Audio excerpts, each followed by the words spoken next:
너무나 잘 아는 것처럼 18세기 패트릭 헨리라고 하는 사람은 자유가 아니면 죽음을 달라라고 말했던 것을 기억합니다. 그만큼 우리 사람에게 있어서 자유가 중요한 것입니다.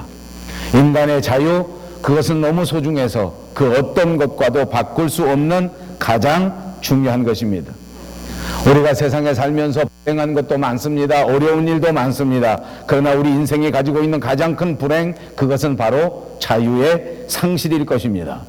우리 조국은 이런 자유의 상실을 너무나 뼛속 깊이 체험한 민족입니다. 우리 조국의 지나간 역사를 보면 일본이라고 하는 나라에게 우리나라를 빼앗겼습니다. 그리고 36년 동안이나 우리는 자유를 누리지 못하고 산 적이 있었습니다. 한국 사람이지만 한국의 문화를 배울 수가 없었고 일본의 문화를 대신 배워야만 했습니다. 우리 글과 우리 말이 있었지만 우리 말을 쓰지 못했고 대신에 일본 말을 쓸 수밖에 없었습니다. 많은 여자들을 강제로 동원해서 군대의 위안부로 삼아버렸습니다. 한국의 왕이 있었지만 일본의 천황에게 충성을 맹세하게 만들었고 이름마저도 한국의 이름을 쓰지 못하게 한 채 일본의 이름을 사용하게 하였습니다. 이토록 핍박을 받고 이토록 억압을 당한 그 경험이 우리에게는 생생하게 남아 있습니다. 오늘 우리가 같이 읽은 이 요한복음 성경 본문에서 말씀하시는 자유라고 하는 것은 어떤 것이고 이 참된 자유를 어떻게 얻을 수 있으며 그리고 누가 과연 이 참된 자유를 누리면서 살 수 있는지에 대해서 우리는 오늘 함께 살펴보려고 하는 것입니다. 이 자유를 살펴보면서 저와 여러분에게 넘치는 자유가 있으시기를 주님의 이름으로 축복합니다. 참된 자유, 그것이 과연 무엇이겠습니까? 우리가 살면서 누려야 할 자유는 참으로 많습니다. 여러 가지 자유가 있습니다. 그런데 보통 사람들이 말할 때 우리 인간에게 가장 소중한 자유는 표현의 자유다, 이렇게 말하는 사람이 있습니다. 생각과 사람의 사상을 표현할 수 있는 자유, 얼마나 소중합니까? 또 우리 인간이 가지고 있어야 할 분명한 자유 가운데 하나는 종교의 자유입니다. 누구든지 종교의 자유를 누리는 것, 그것이 인생의 행복일 것입니다. 또 어떤 사람들은 말합니다. 사람은 반드시 가난으로부터 자유해야 한다. 그렇습니다. 요즘같이 경제가 중요한 화두가 되는 시대 속에서 우리는 경제적으로도 자유가 있어야 하는데 특별히 가난에서부터 자유가 있어야 할 것입니다. 살아가는 동안 삶에는 공포로부터의 자유가 아주 중요합니다. 모두가 다 우리에게 필요한 자유입니다. 그런데 오늘 제가 여러분들과 함께 생각하려고 하는 것은 우리 인생 가운데 가장 중요한 자유, 그것은 바로 영적 자유라고 하는 것을 말씀드리려고 하는 것입니다.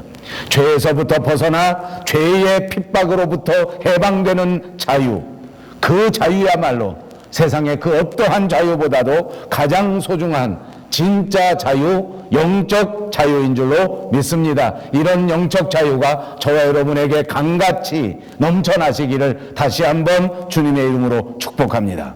그렇습니다. 영적 자유가 정말 중요합니다. 죄에서부터 벗어나는 자유, 죄에서부터 해방되는 자유는 이 세상이 주는 그 어떠한 자유보다도 더 소중하다는 말입니다. 그러나 안타깝게도 사람들은 이 영적 자유, 이 신앙의 자유에 대하여 관심이 없습니다. 별로 중요하게 생각하지 않습니다. 그리고 알지도 못합니다. 그냥 살면 됐고 생각하는 대로 말할 수 있다고 하면 그것이 자유라고 생각하는 것 아닙니까? 원하는 대로 여행할 수 있고 원하는 대로 다른 나라에도 마음대로 갈 수 있고 내가 생각한 대로 마음대로 행동할 수만 있다고 하면 나는 자유인이다, 그리고 나는 자유를 충분히 누리고 있다라고 생각하는 것이 우리의 모습이라 그 말입니다. 오늘 성경 본문에 나오는 이스라엘 사람들도 그랬습니다. 유대인들이 생각할 때에 그들이 생각하는 자유 중에 가장 중요한 것은 신체적인 자유였습니다. 그리고 이스라엘 사람들이었기 때문에, 그들은 유대인이었기 때문에 그들이 또 소중하게 생각했던 자유는 하나님께 속하는 자유였습니다. 종교적 자유를 소중하게 생각했습니다. 그래서 그는 종교적으로 하나님 앞에 제사를 드리고 하나님을 믿으면서 살 수 있기만 하면 그것이 자유로운 사람이라고 생각했습니다. 제사 드릴 때에 제약이 없으면, 절기를 지킬 때에 방해를 받지 않는다고 하면 그것이 자유로운 사람이다, 이렇게 생각했습니다. 본문 33절을 보십시오. 그들이 대답하되 우리가 아브라함의 자손이라 남의 종이 된 적이 없거늘 어찌하여 우리를 자유롭게 되리라 하느냐라고 질문한 것입니다. 자기는 아브라함의 자손이라는 말입니다. 그들은 영적 자손으로서 언제나 그 역사 가운데에 한 번도 종살이하지 않았다 하는 것이 그들의 말입니다. 그렇습니다. 그들은 심지어는 애굽에서 종살이할 때에 노예의 신분이었을 때에도 하나님께 제사 드릴 수 있는 자유가 있었습니다. 많은 사람들이 바벨론에 포로로 잡혀가서 그렇게 핍박을 받을 때에도, 심지어는 로마의 속국이 되어 로마 황제의 통치 아래 있을 때에도 그들은 외부 세력에게 굴하지 않고 언제나 하나님을 섬기고 하나님께 제사를 드렸습니다. 그렇기 때문에 유대인들은 스스로 생각할 때 우리는 자유인이다, 아브라함의 자손이다, 우리는 결단코 남의 종이 된 적이 없다, 육신적으로는 제약을 받았을지 몰라도 신앙적으로는 우리는 자유를 누리고 살았다라고 말한 것입니다. 포로로 잡혀갔을 때에도 자유가 있었고 노예 생활했을 때에도 하나님을 섬길 수 있는 자유가 있었다. 당당하게 제사드리고 당당하게 찬송 드릴 수 있는 자유, 이것이 신앙의 자유요, 이것이 종교의 자유라고 생각했던 것입니다. 그래서 예수님 앞에 반문하기를 어째서 우리가 자유가 없단 말이냐, 어째서 당신이 우리에게 자유를 준다는 말이냐, 이미 우리는 자유한 사람들이다 라고 반문한 것 아닙니까? 그러나 여러분, 분명히 보십시오. 예수님께서 우리에게 말씀하시고자 하는 자유는 그런 정도가 아니었습니다. 그것과는 전혀 다른 자유였습니다. 34절을 보십시오. 예수님께서 말씀하시기를 진실로 진실로 너희에게 이르노니 죄를 범하는 자마다 죄의 종이라.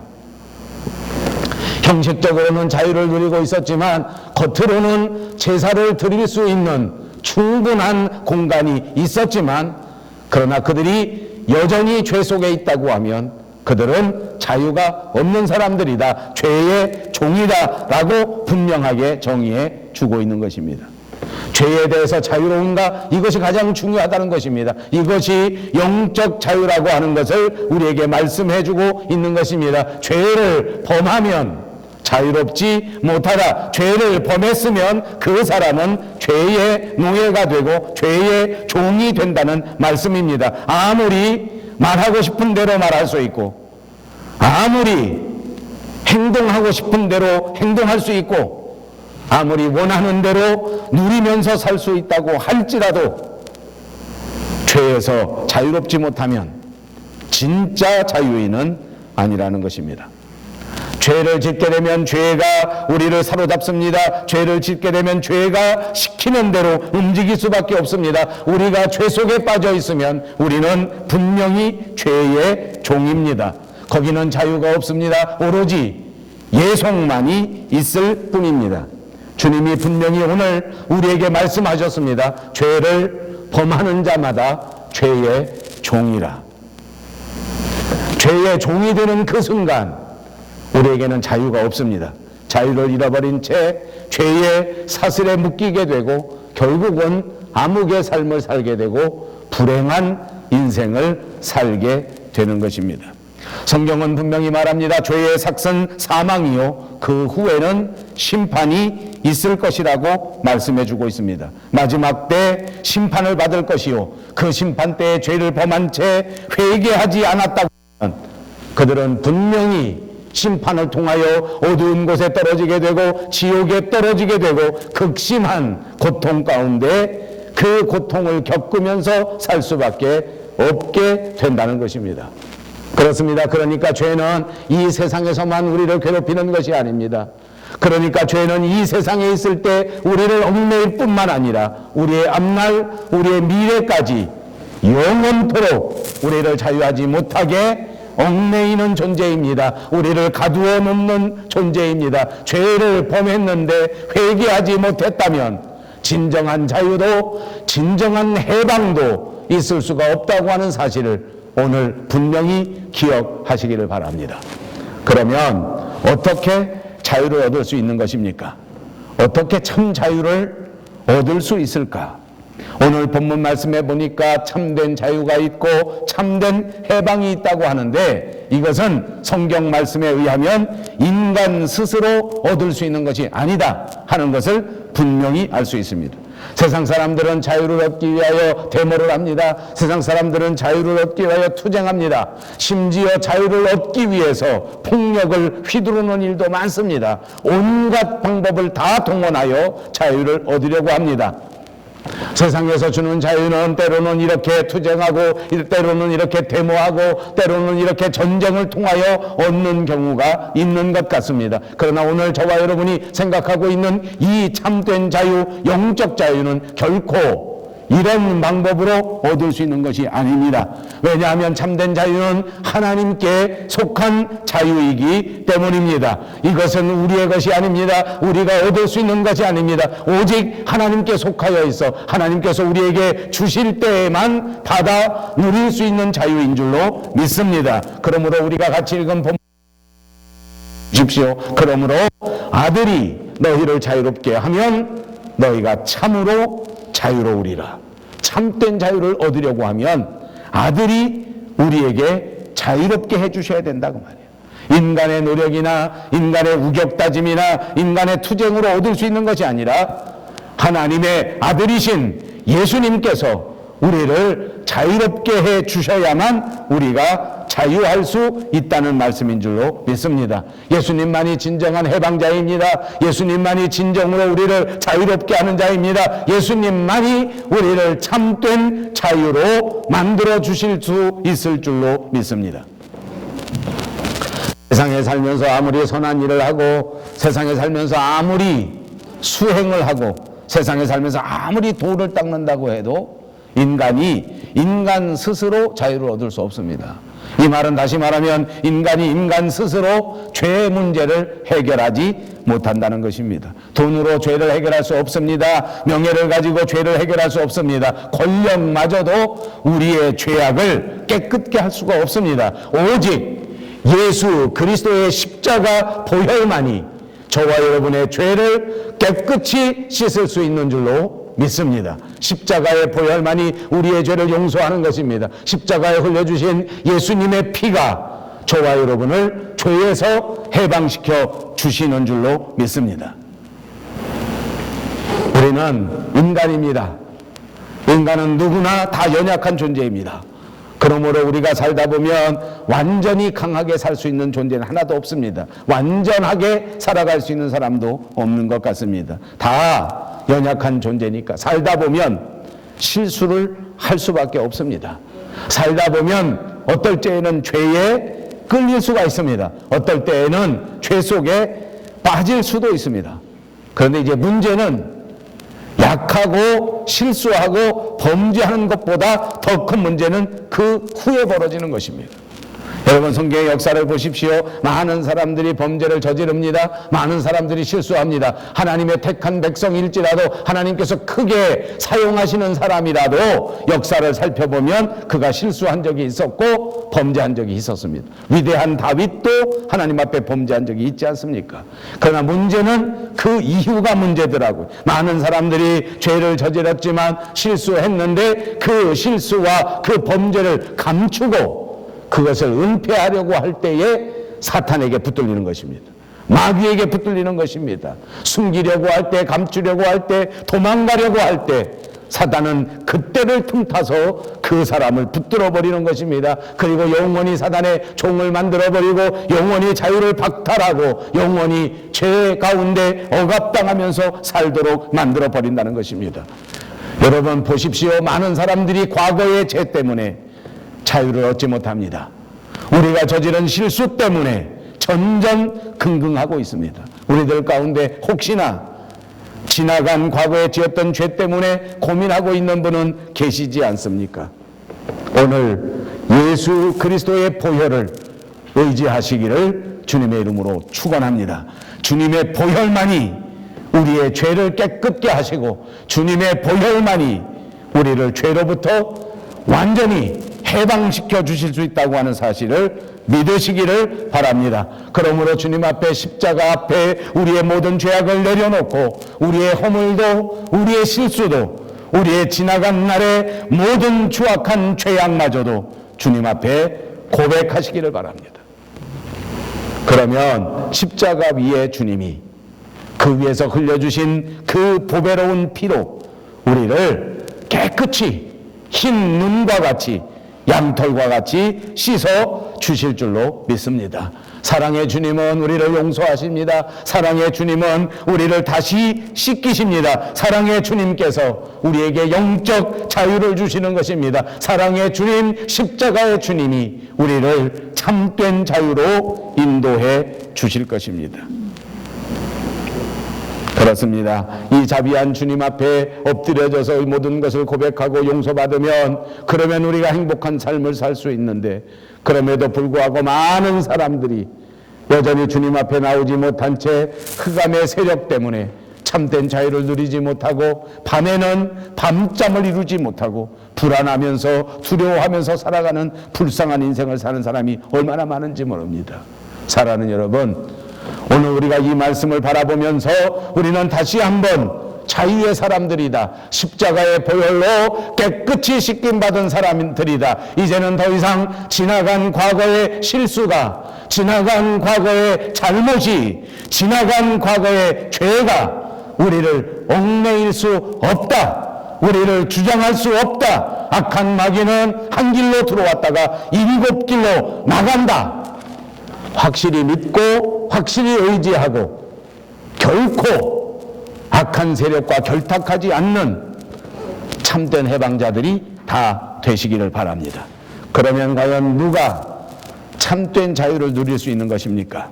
어떤 사람이 참 자유를 누릴 수 있을까?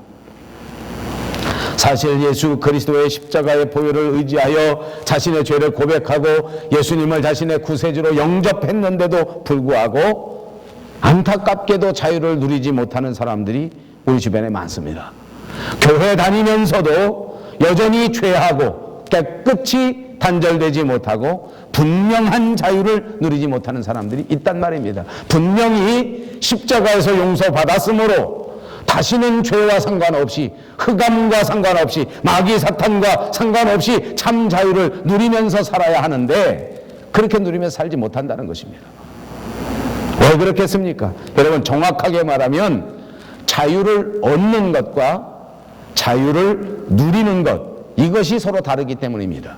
언뜻 생각할 때는 이것이 똑같은 말이라고 착각할지도 모르지만 그건 아닙니다. 자유를 얻는 것이 있고 자유를 누리는 것이 있습니다. 제가 어느 책에서 읽은 이야기 하나 하겠습니다. 유명한 이야기입니다. 코끼리에 관련된 이야기입니다. 코끼리는 다 자라게 되면 대개 그 키가 3m에서 4m, 좀 큰 코끼리는 약 5m 정도의 키가 된다고 합니다. 그리고 코끼리가 코를 쫙 펼치면 그 펼친 코끼리 끝에서부터 저쪽 코끼리 꼬리까지는 약 7m 정도가 된다고 합니다. 그러니까 키가 4m 정도 되고 길이기는 쭉 펴면 한 7m 정도 되는데 그 몸무게는 또 무려 5톤 정도가 넘는, 그게 코끼리 아닙니까? 여러분, 코끼리가 한 번에 얼마만한 무게의 것을 들어 올릴 수 있다고 생각하십니까? 500kg. 여러분들 같은 사람 5사람 100kg씩 되는 5명 한꺼번에 코로 번쩍 들어갈 수 있는 500kg 넘는 거를 한꺼번에 번쩍번쩍 들을 수 있는 그런 동물이 바로 코끼리입니다. 그러니까 여러분, 코끼리는 웬만한 거는 코로 딱 말았다 하면 다 들어버립니다. 5kg, 500kg 다 들어버립니다. 그러니까 웬만한 큰 짐도 다 들을 수 있을 뿐만 아니라 길거리에 심겨져 있는 나무, 그 중에 뭐 500kg 되는 나무가 있겠습니까? 그러니까 길거리 지나가면서 가로수 웬만한 거는 맘만 먹으면 코로 딱 감아가지고 번쩍 들어버리면 그냥 하늘로 확 들어올라. 땅에다가 아무리 묶어놨다고 할지라도 그냥 번쩍 들을 수 있고 웬만한 것 다 뿌리째 그냥 번쩍번쩍 뽑힐 수밖에 없습니다. 여러분 코끼리 보셨습니까? 대부분 코끼리를 보신 분들은 어디서 보냐면 서커스단에서 봅니다. 그 서커스단에 나오는 코끼리가 어디 매여 있는지 아십니까? 말뚝에다가 매어 놓습니다. 지금 말씀드린 것처럼 코끼리가 만약 자기를 붙들고 있는 이 말뚝을 뽑으려고 하면 뽑을 수 있겠습니까? 없겠습니까? 몰라? 아, 맞지. 그런데 거기 묶여 있습니다. 꼼짝 못 합니다. 그 말뚝에 묶여서 말뚝에 묶여 있는 줄만큼 더 이상 나가지도 못하고 더 이상 들어오지도 못하고 그냥 그 말뚝에 묶여서 꼼짝 못하는 것입니다. 왜 그랬겠습니까? 코끼리는 새끼 때서부터 말뚝에 묶어 놉니다. 그러면 어린 새끼 코끼리는 처음에는 힘이 없기 때문에 말뚝을 어찌할 수가 없는 것이 당연하지 않습니까? 그러니까 어린 코끼리는 이 말뚝을 볼 때마다 큰 좌절을 겪게 됩니다. 매일매일 아침마다 일어나서 이 말뚝 때문에 좌절을 겪습니다. 오늘도 안 되는구나. 또 오늘도 안 되는구나. 오늘도 내 마음대로 움직일 수가 없구나. 오늘도 이 말뚝이 여기 있는 한 나는 자유롭게 내 가고 싶은 곳으로 갈 수가 없구나 하는 그러한 생각이 계속해서 반복되고 계속해서 좌절이 반복되고 그러다가 코끼리는 아예 말뚝은 전혀 뽑을 수 없는 존재로구나 라고 생각하게 된다는 것입니다. 이렇게 자라난 코끼리입니다. 얼마든지 뽑을 수 있는 그 말뚝에 자기 전체를 매어 사는 것입니다. 여러분, 이 말뚝에는 코끼리 몸이 묶여 있는 것이지만 실제로는 몸은 얼마든지 이 말뚝을 뽑아버릴 수 있습니다. 그런데도 불구하고 왜 뽑아내지 못하는 것입니까? 코끼리의 마음이 이 말뚝에 묶여있기 때문입니다. 여러분, 이 이야기는 비단 코끼리의 이야기가 아닙니다. 바로 오늘 예배하는 저와 여러분, 우리 한 사람 한 사람의 이야기이기도 하는 것입니다. 우리도 어디엔가 묶여 있습니다.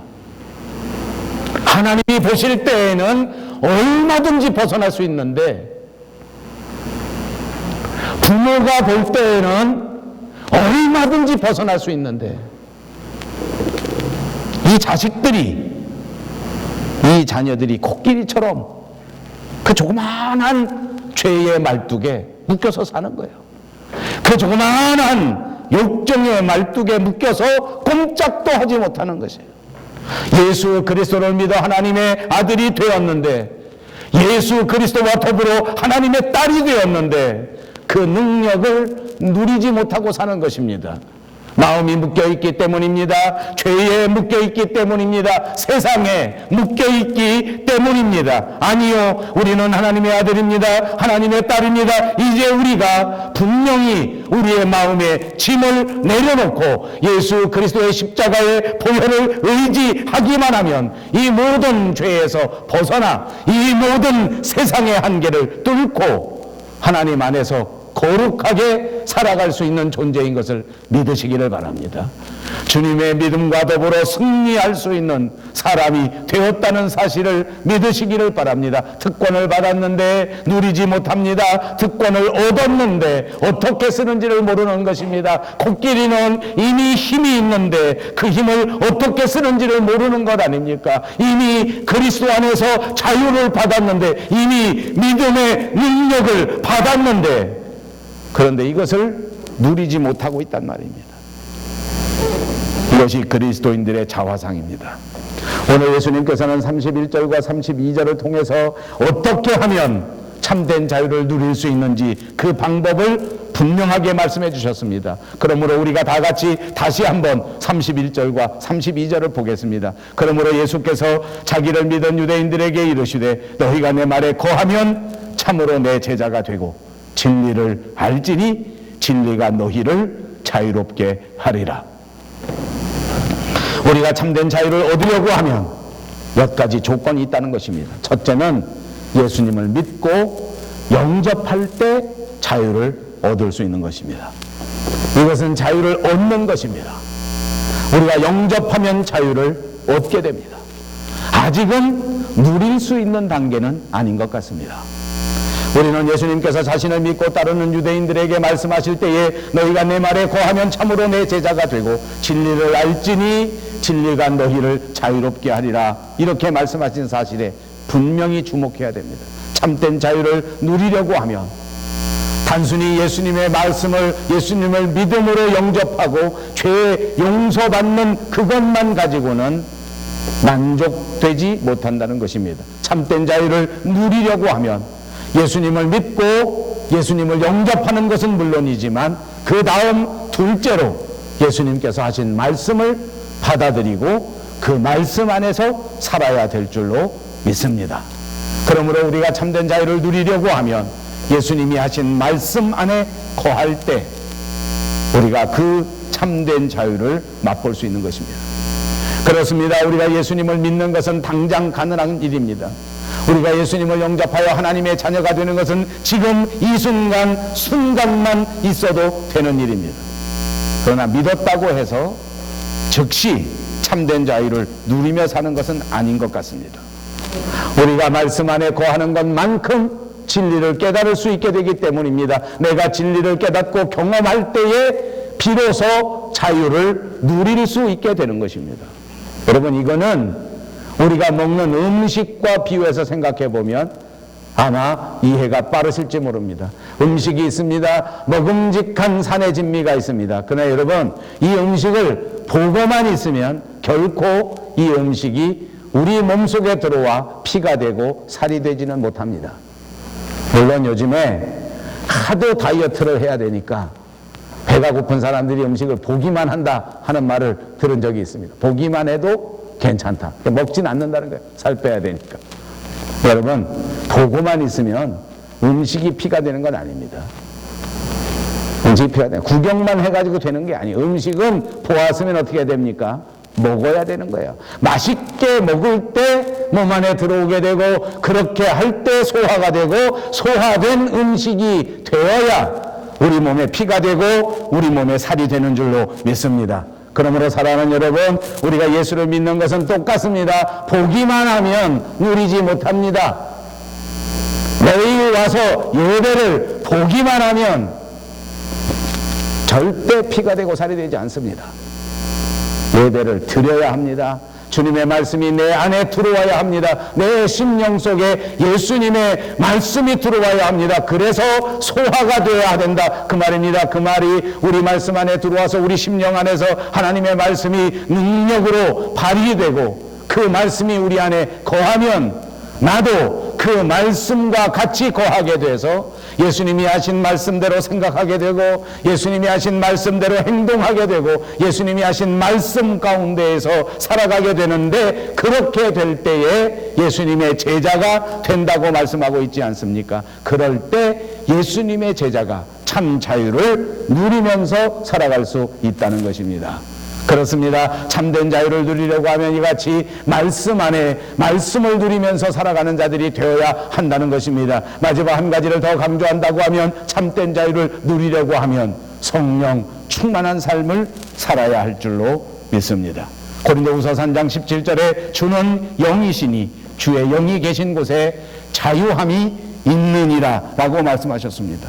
그렇습니다. 성령께서는 우리에게 참된 자유를 주시는 분입니다. 성령 충만할 때 우리의 더러운 생각들이 물러나게 되고, 성령 충만할 때 우리의 악한 마음들이 완전히 깨끗해지는 역사가 일어나게 되고, 성령 충만할 때에 우리가 끊지 못했던 더럽고 추악한 습관들이 끊어지는 역사가 일어나게 되는 줄로 믿습니다. 그러므로 성령이 우리에게 오셔야 우리가 거룩한 사람으로 거듭나게 되고, 성령이 충만해야 우리가 자유로운 자들이 될 수 있는 줄로 믿습니다. 사랑하는 여러분, 오늘 이 시간 예수님을 영접했지만 아직도 말씀 속에 깊이 들어가지 못했던 사람이 있습니까? 말씀을 더불어 묵상하면서 살아가지만 성령 충만의 체험을 받아보지 못한 사람이 있습니까? 오늘 이 시간 다시 한번 주의 성령을 의지하시고 성령 충만한 능력을 받아 악한 마귀 사탄의 세력, 더러운 죄악의 세력들을 완전히 결박하시고 성령께서 우리에게 허락하시는 참 자유를 누리시는 복된 성도들이 다 되시기를 바랍니다. 여러분, 말씀을 마치면서 한 가지 이야기를 더 하겠습니다. 여러분들이 잘 아시는 유명한 연에 관한 이야기입니다. 어느 때 한 연이 있었습니다. 그 연은 하늘 높이 날아가는 것을 늘 생각하면서 늘 사랑하면서 살았습니다. 어떻게 하면 더 높은 하늘에 올라갈 수 있을까? 어떻게 하면 더 높은 곳을 날아갈 수 있을까?